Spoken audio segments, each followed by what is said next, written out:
Welcome to Legends in Leadership, brought to you by ISF and the Carrington Group.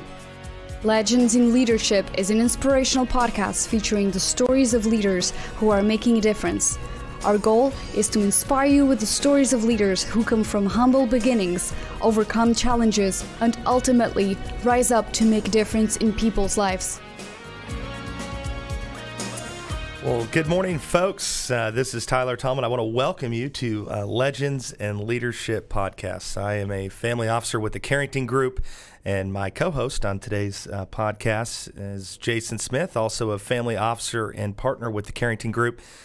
We like to kick off each of our shows with a little bit of leadership trivia. We're fascinated by the stories of leaders who, like us, come from humble beginnings and then rise up as a leader to make a difference in people's lives. So, Jason, what's our leadership trivia question today? Well, today's legend was perhaps America's most creative and beloved entrepreneur, visionary, and media icon. He dropped out of school at the age of 18 to spend a year in France with the Red Cross. He began his career as a newspaper artist in Kansas City and was soon experimenting with hand-drawn cell animation and ultimately opened his own studio. Unfortunately, this business venture ended in bankruptcy, but undaunted, he and his brother pooled their resources and moved to Hollywood, where they created an animation company that has now become known around the world. His greatest achievement was turning an orange grove into one of Southern California's most popular destinations. Who is this legendary leader? I'll be back at the end of the show with the answer. Excellent. Thanks, Jason. We'll look forward to getting that answer. We're going to have a little bit of fun today on our podcast, do something a little bit different. As we head into the holiday season, we thought that we would focus a couple of our shows featuring us. Your weekly hosts of Legends and Leadership. And I'm excited today to get to feature Dr. Blair Ritchey, one of our weekly co-hosts on the show, who is the Executive Director of the International Student Foundation. ISF is a Dallas-based foundation that serves orphans and aged-out foster care youth with scholarships, mentoring, and leadership development. In addition to his work with ISF, Blair is the North Texas area developer for Planet Smoothie and Tasty Delight, a growing franchise group now part of the Kahala brands. Prior to his business ventures into franchising, Dr. Blair enjoyed a distinguished 36-year career in church work, focusing on church multiplication and leadership development. His work in charitable fundraising includes financing church planning projects, church campus development, serving on the board of trustees of the Oklahoma Wesleyan University, and raising funds for 501c3 organizations such as ISF. He holds a Doctor of Ministry degree from Fuller Theological Seminary in Pasadena, California, a Master's of Divinity degree from Asbury Theological Seminary, and a bachelor's degree from Indiana Wesleyan University. Dr. Blair and his beloved wife, Helen, reside in Allen, Texas. He's the proud father of two children who we'll talk about in a little while. I got to grow up with them. And I would say Dr. Blair, the thing he loves the most is getting to call his two grandsons to call him Pap. Yeah. Dr. Blair holds a special place in my heart, as I grew up with him as the pastor in our church, and I attended with my family for many, many years.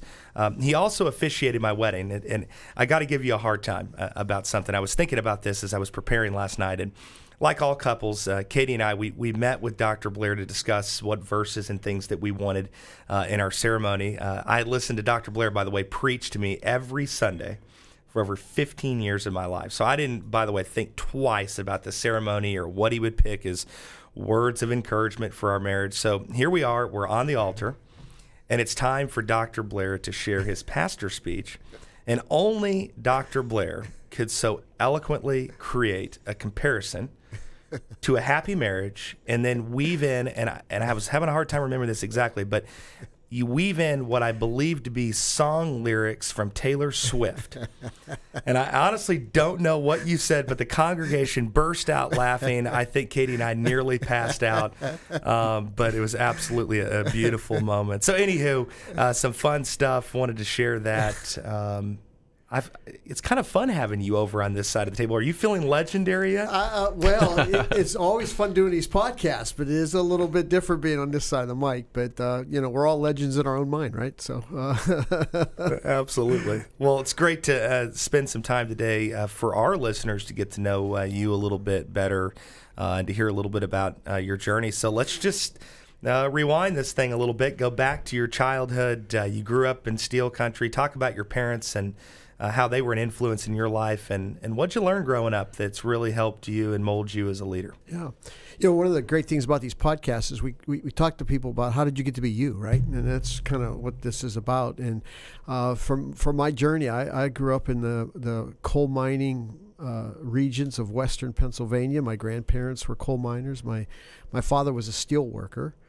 And so I come out of that blue-collar, western Pennsylvania, hard work ethic, very strict morals kind of background. And I had a great upbringing. I grew up in a little coal mining town. And, we didn't lock our doors. It was one of those back in the 50s and early 60s. And, just blessed with two parents who loved me greatly and who were great role models for me. It passed on that work ethic. So, gave me a vision for life, which I think is a real gift that parents can give to their children. When you give them a vision that you can become something, you can achieve something, and that's kind of how I was raised. That you can be and do anything you really want to be and go for it. And so there was a lot of that kind of encouragement, sometimes a push to that, not just encouragement, but that's still with me today. My parents are still with me in shaping who I am, and very, very grateful for that, especially now when you look at ISF and working with kids who didn't have that, who didn't have parents to invest in them and just believe in their success. So I count myself very blessed from that upbringing. And anything that you can remember as a child that you heard from mom and dad that just stick with you? You go, man, that was a difference maker for me in my life. Everything. I mean, my mother's voice in particular. My dad was a worker. He was part of my story and believed in me, but Dad worked. I mean, that's how my memory of my dad as a worker, and a cheerleader for me. But my mom was very influential, and how moms are. They always have their beggars can't be choosers, and you can't have your cake and eat it too, and all those life lessons that you learn along the way. But I think my parents had this vision that I could become something bigger than anything that they thought, and they challenged me with that, and I embraced that, and kind of it's led me along in my journey. So I'm very grateful for that. That's awesome. Dr. Blair's only real flaw is that he's a Steelers fan, but we're gonna let him off the hook on that today. So talk a little bit. You leave your hometown and you start your journey. There's got to be some folks that have been big influencers in your life that have really helped you through your leadership journey. So talk about those folks and kind of your journey after you left your hometown. And I left at 18. I was gone, and I come back for Christmas and Thanksgiving maybe, but I was gone, and we were kind of raised to fly, and so I flew, and along the way there's just been a lot of people whose wind beneath their wings kind of song kind of goes that, and I was blessed at a college level to come under some people who challenged me intellectually, challenged me spiritually, and helped shape who I was.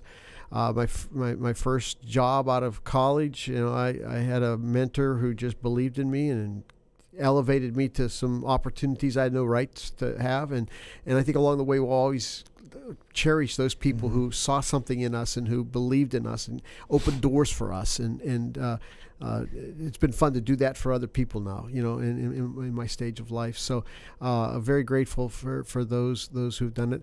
I think probably the mentor and author and leader who's challenged me most has probably been John Maxwell along the way, and just his writings, and he's become a friend as well along the journey. And so talk about having a leadership guru who understands leadership.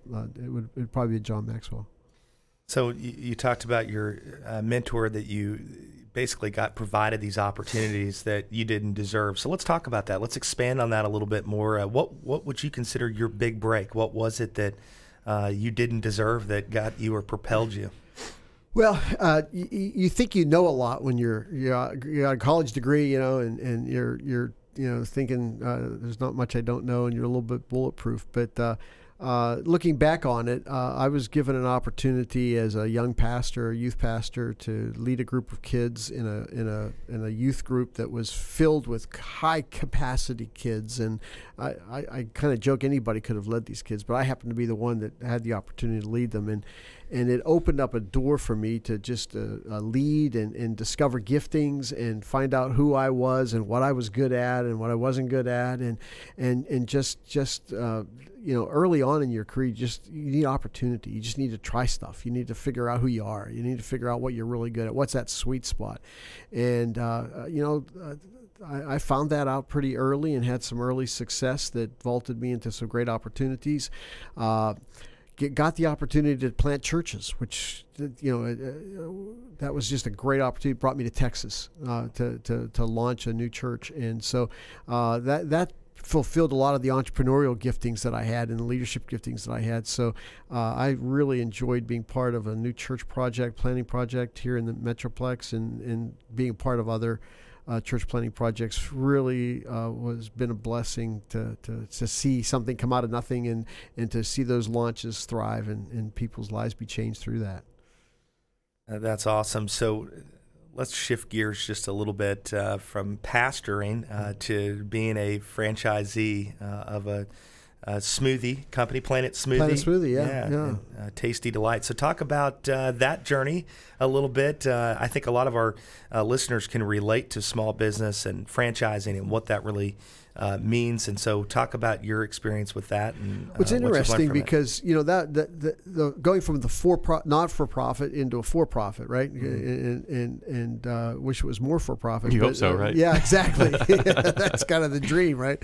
But I look back on it, and I've always had an entrepreneurial bent. When you even look at my church career, there was a lot of church planting. Our churches had businesses of childcare and assisted living centers, and there was always a business side to that. So it wasn't, like a total transition that I, wasn't comfortable with. So kind of looking at an area development, a model of developing things seemed to fit for me. It's been a learning curve in a lot of other respects to go into that business side of things and to look at talking to franchising with franchisees and to do that. But there's been some parallels between that and looking at district superintendent's works that I did, where I'm working with other churches and models like that. So it's been an interesting journey for me to get a little bit of that business side of it.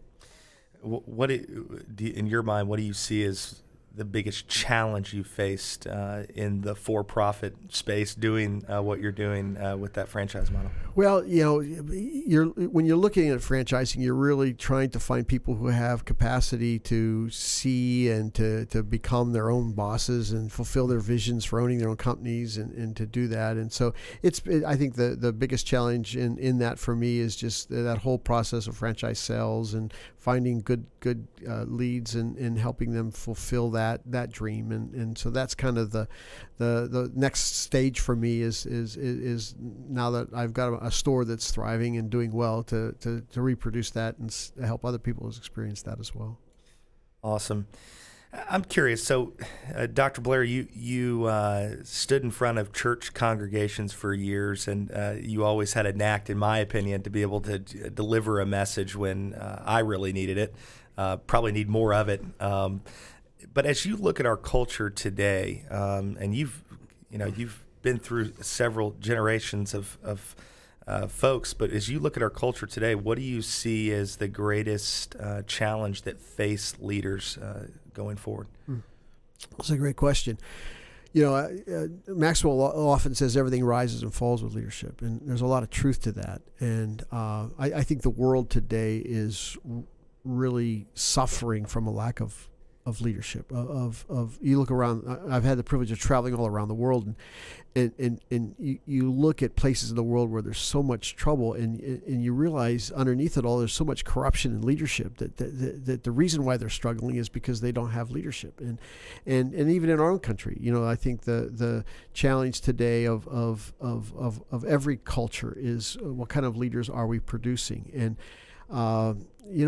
there's just I think my own journey has been one of struggle too, of just that whole, what kind of person am I becoming? Because I don't think you can separate the kind of leader you are from the kind of person you are. And so if we're not if culture is not helping grow big people and trustworthy people and high character people and good kinds of people, we're not going to have good kinds of leaders either. And so I think when you look at culture today, there's a lot there that concerns you about what kinds of people are we becoming, because that's going to be the kinds of leaders you're producing. And if we're not producing the kinds of people who are worthy of our trust and are able to lead us into the next challenges and the next generations, then we're as a culture going to be in trouble too.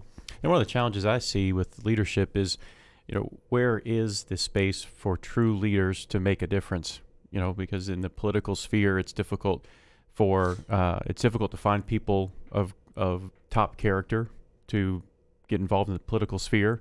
And then you see on the company side, the corporation side, it's difficult to find those strong leaders who can make a difference in the world. And so where do you see the opportunity for leaders to maybe assume that role of trying to help build a more sustainable cultural leadership role? Well, and part of me struggles too, because there's so much good that's going on that never gets reported, and Sure. there's so many leaders who are just hitting it out of the park. And Right. you can look in not only just business circles where you got people hitting it out of the park, but in nonprofit circles and church circles and other places.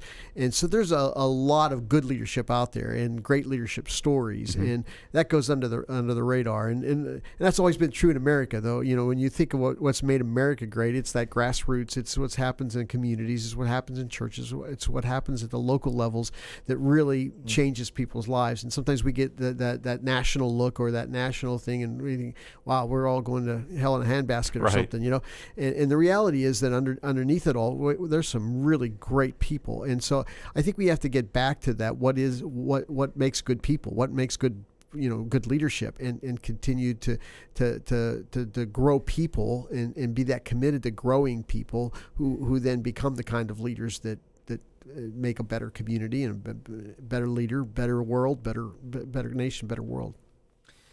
Let me ask you this. What would be the one piece of advice giving a young, emerging leader? What would be the one thing that you would say, this is what you need to focus on, this is what you need to build your foundation as a leader on? What would that be? Leadership has to come from the inside out. And I think sometimes we get so looking around. What do other people think of me? Where am I at in the pecking order? And we start investing in other things than ourselves and the kind of person we're becoming. So I keep coming back to that theme that I think if you learn who you are, if you get comfortable in your own skin with you, if you find out that sweet spot of gifting and personality and just the gifts that God has given to you, and you learn what you're really good at and develop that, the continued development of your personal growth is, I think, the critical factor in that you can never do that too much. Mm-hmm. and you can never stop becoming, you can never stop growing, you can never stop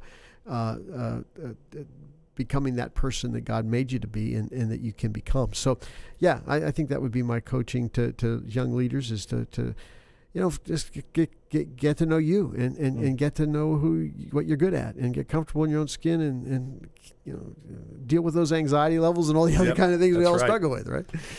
Great segue to talk about our students at ISF. I can tell our listeners that for Jason, Blair, and I ISF is something that we hold near and dear to our heart. It's one of our main philanthropic focuses as a firm.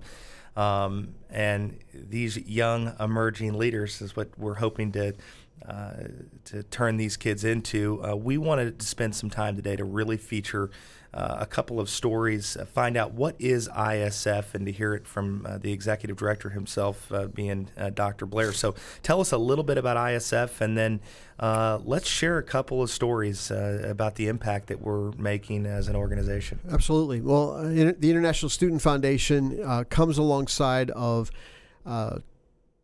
foster care children or young students and orphans as they age out of care. And aging out of foster care is just a challenging transition in life. And not only has life been hard up to that point, think about that. You don't have parents who have nurtured you and invest in your success. And for some of our kids, they've been bounced around from placement to placement to placement, sometimes 10 to 20 homes. And then you reach 18. And in some cases, the worst cases, when the check stops, the care stops, and you're on your own. Mm-hmm. And the statistics of what happens at age 18 are scary with regards to the homelessness factor. So many of them end up in prison. There are states that actually look at the foster care community and say, we need to build prisons based on how many kids are aging out of foster care, because that's the track that they're on. And only 3% of these kids who are in foster care ever get a college degree. So what ISF does is ISF comes alongside of those kids who have that dream of a college education and a successful life, and we're committed to helping make that happen. And so our track is really a threefold track. We provide scholarships to help these kids stay in school. We pair each one of our students with a mentor who helps them navigate in life, and the mentoring component is just so critical. And then we do a leadership development track with them. That's one of the most creative, I think, in the caregiving foster care world. And so we really believe these students are leaders and have the leadership potential. We want to cultivate that and cast vision for that and develop that while they're in our program. I came on board ISF 4 or 5 years ago at the invitation of the founders, and very early on, I felt, well, if I'm going to be part of this, I ought to be doing what we're doing, right? So I thought I'll be a mentor, and from my role on the staff, I said I want to be a mentor too. So there was a young man who came into the program about the same time I did, and he needed a mentor, and I need somebody to mentor. So I said I'll take Breon, right? And looking back on that, it's kind of humorous because you couldn't ask for two different people to come together. I'm this old white guy from the burbs, and he's a young black kid from the hood, right? Yeah. And but two different worlds. But it's just a testimony of what happens when you open up your hearts to each other, when you share your stories, and when you. I mean, there were some times we'd be talking, and I had no clue what he was talking about. I didn't understand it because his English and my English were, and he was jerking me around, I think, half the time. But he was a student here in Dallas and criminal justice major, and his story is fascinating because he kind of flew under the radar of the foster care business, but he didn't know his dad, and mom was just dysfunctional, and he and his brother ended up on the streets and couch surfed and navigated around, and somewhere along the line, some cops, police officers, kind of were good to him, and he had this vision that he wanted to be a police officer. And you think of the black community's relationship with the police officers, and you think the narrative there isn't what this real story is, and I go back to that idea that there's so many good things out there that don't get reported. Sure. And he had this dream of becoming a police officer, so he's majoring in criminal justice, and so I'm meeting with him. I'm a mentor, and he says, "Hey, I need your help because I'm getting my bachelor's or my associate's degree, and I can get into the Dallas Police Academy. Would you be willing to help me do that?" And I said, "Well, tell me what I need to do." And so he said, "Tomorrow I need you to call Detective Pierce or whoever it was at the Dallas Police, because I want to get in the academy, and I need a recommendation." So absolutely, be glad to give you the recommendation. So next morning about 7:30, my phone rings. It's Breon reminding me, I need you to call Detective Pierce today, right? So long story short, he gets into the Dallas Police Department Academy, and he's being trained. So he's kind of graduated out of ISF program, but we're still friends. And so about a month into the academy, we're getting together for a little pizza lunch, and I said, well, what's the biggest takeaway you've had from your training? And man, he just starts going off, and he says, man, that's easy. He said, when I got into this thing, I thought it was the badge that made the man. I thought, when you give me a badge and a uniform, people are going to respect me, and that's gonna be amazing. But man, now I realize it's not the badge that makes the man, it's the man that makes the badge. And we just started talking about leadership and about, you know, that inside out journey of who you are on the inside. No badge is going to give that to you. It's you on the inside that's going to make that badge what it is. And so that's been such a joy to be a part of his story and to invest in him. And that gets reproduced over and over again in ISF, because every one of our students and the mentor kind of do this journey together. And what a blessing it is. They inspire us. You know, truthfully, I mean, we're part of their story, and hopefully we're helping them. But the blessing that these students have been to me and to many of our mentors, they're just inspiring us, and it's just great to journey together.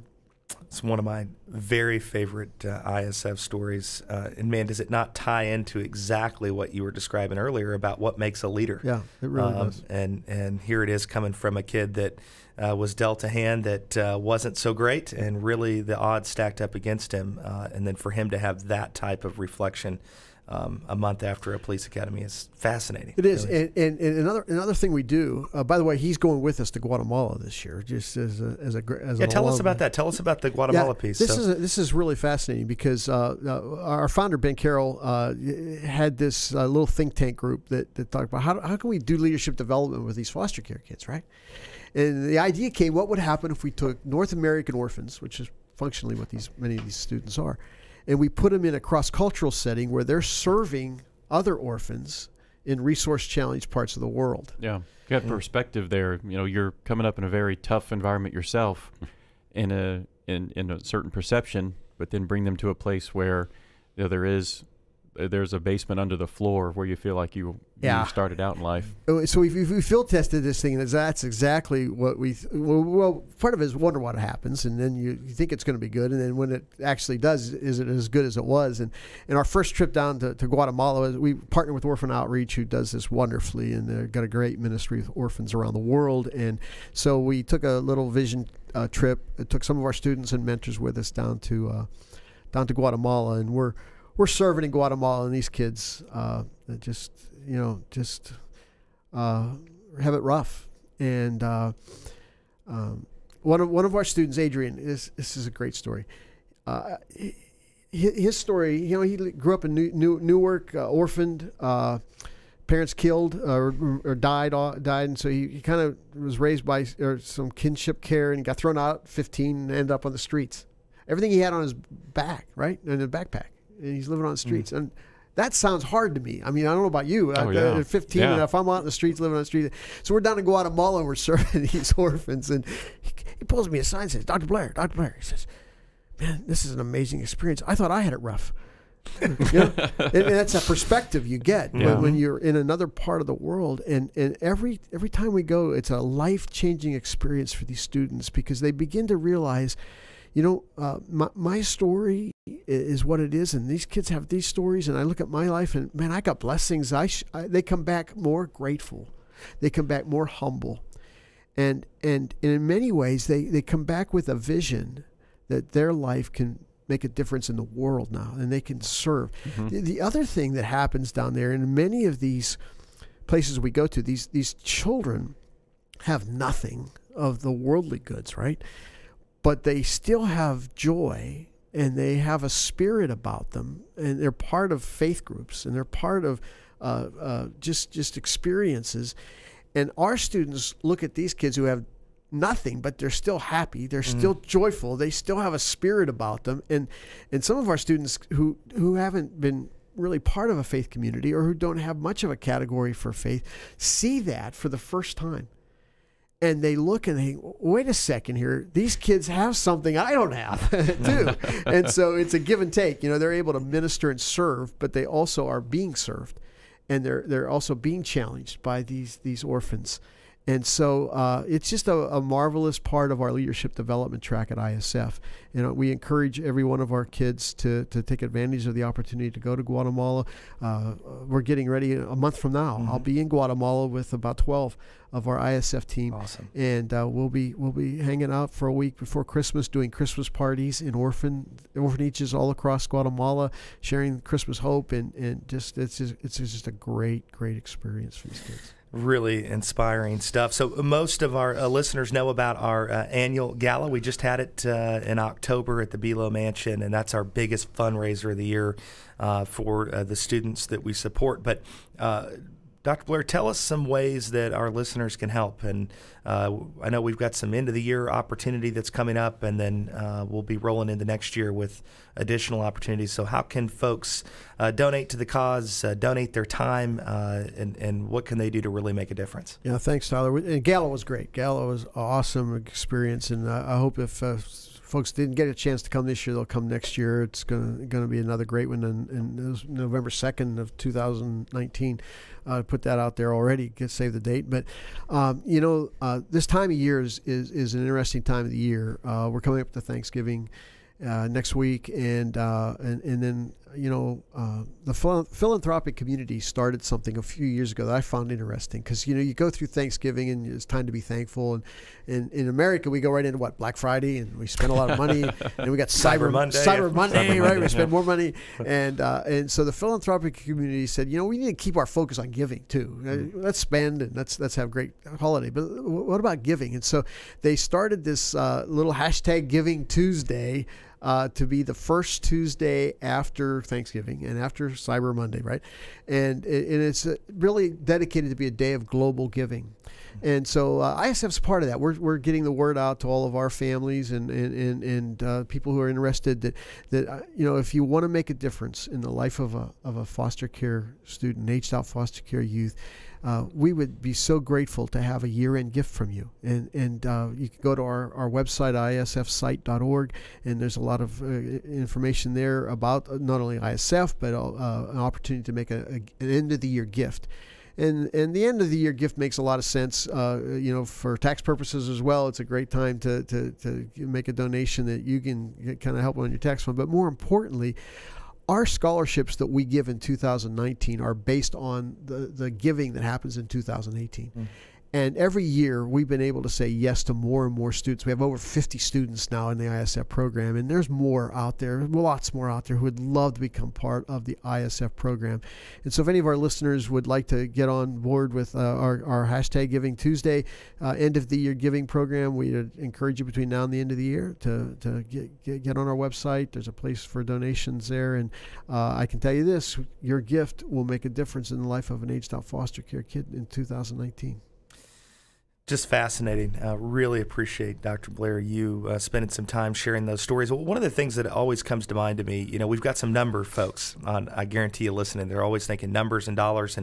And when you look at the statistics of ISF with 25,000 kids aging out on an annual basis, and how many of these kids end up incarcerated, and we know that the average amount of money that it takes to house an inmate is over $60,000 a year per inmate. Just do the math, folks. If you haven't connected with the emotional tie, just go to the practical side of that and connect to how crazy that is and how much money that costs us as taxpayers. It's always just a fascinating piece of this that I think we don't pause and think about. So really appreciate your time today, Dr. Blair, and sharing a little bit about yourself, as I know folks will be able to connect even better on our future podcasts, knowing who you are and what you're about, and hearing more about ISF and the work that we're doing with our foster care kids. It's been fun, and just say go Steelers, right? Oh my goodness. Get that in for you. And then we digress. Let's go over to Jason as we wrap up the show today and hear the answer to our leadership trivia. Yes, so our leader, who was a pioneer in the cell animation field and media, was Walt Disney. Hey. Yes. Yeah, Disneyland. Walt Disney. Recently celebrated 90 years since opening that first Disneyland location, I think. It was 90 years. Wow. Fantastic. Making people's and kiddos' dreams come true. Very, very cool. Well, folks, that's a wrap for our podcast today. On behalf of the Carrington Group, the International Student Foundation, and our guest, Dr. Blair Ritchey, this is Tyler Tolman wishing you a good day. But remember this, if your actions inspire others to dream more, learn more, do more, and become more, then you are a leader. Have a great rest of your week. Legends in Leadership is brought to you by ISF and Carrington Group. ISF is committed to leadership development for aged-out foster care and orphan youth. ISF's mission is to transform these youth into tomorrow's leaders with scholarships, mentoring, and leadership training. Google International Student Foundation to learn more. Carrington Group is a family office with a passion for helping business leaders and their families make smart choices and fulfill their highest aspirations. Google Carrington Group Dallas, Texas to learn more. Securities offered through Regulus Advisors, LLC. Member FINRA/SIPC. Investment advisory services offered through Regal Investment Advisors, LLC, and SEC-registered investment advisor. Regulus Advisors and Regal Investment Advisors are affiliated entities. Carrington Group and this broadcast are independent of Regulus Advisors and Regal Investment Advisors.